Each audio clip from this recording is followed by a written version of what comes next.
নানা চড়াই উতরাই আর দীর্ঘ আইনি লড়াই শেষে ১৬ বছর পর মুক্ত বাতাসে শ্বাস নিলেন পিলখানা হত্যাকাণ্ডের বিস্ফোরক মামলায় জামিন পাওয়া ১৭৮ জন বিডিআর জওয়ান।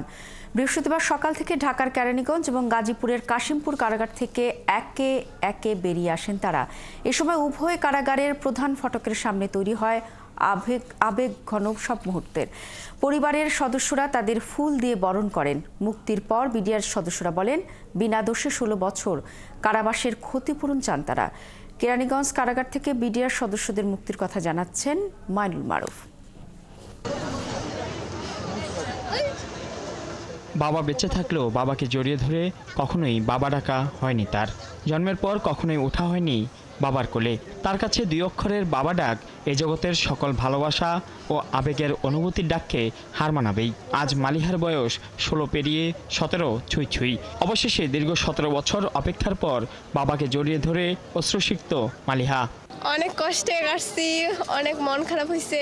সূক্ষ্মভাবে এটা তদন্ত করে যারা জড়িত অবশ্যই যেন তাদের বিচার হয়। এদিন সকাল থেকেই কেরানীগঞ্জ কেন্দ্রীয় কারাগারের গেটে বাবার অপেক্ষায় এভাবেই দাঁড়িয়েছিলেন মালিহা। তখন জানিয়েছিলেন বাবাকে ফুলের মালা দিয়ে জড়িয়ে ধরবেন। ফুলের মালা পরাই দিয়ে জড়াই ধরবো, এত বছর পরে বাবাকে পাবো। এদিকে আরেক বাবা সুরজ মিয়া ১৬ বছর পর সন্তান বিল্লালকে বুকে পেয়েছেন। বাবা ছেলের মিলনের আনন্দের কান্না হৃদয়ে ছুঁয়ে গেছে সবার। সুরজ জানালেন সন্তানের অপেক্ষায় তার দীর্ঘ সংগ্রামের গল্প। জেলখানা আইসা যাই যা আছে ওর তো সব শেষ করে লেছি। এখন ছেলে আমার হেল্প করার জন্য চাকরিতে ঢুকছিল।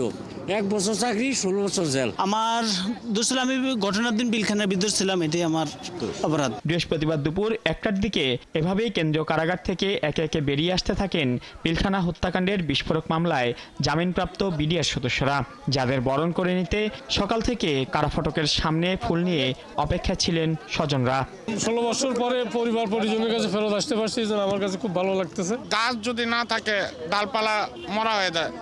আমাদের মানে ছন্ন বিচ্ছিন্ন ফ্যামিলি। আজকে ১৬ বছর পরে মনে হলো যে আমাদের একটা ঈদের দিন আসছে। জামিনে বেরিয়ে আসা বিডিআর সদস্যরা জানান, খালাস পেয়েও বিনা দোষে এভাবেই আটকে থাকার ক্ষতিপূরণ চান তারা। কেউ কেউ দাবি জানান চাকরি ফেরতের। এ সময় বিচার দাবি করেন প্রকৃত দোষীদের।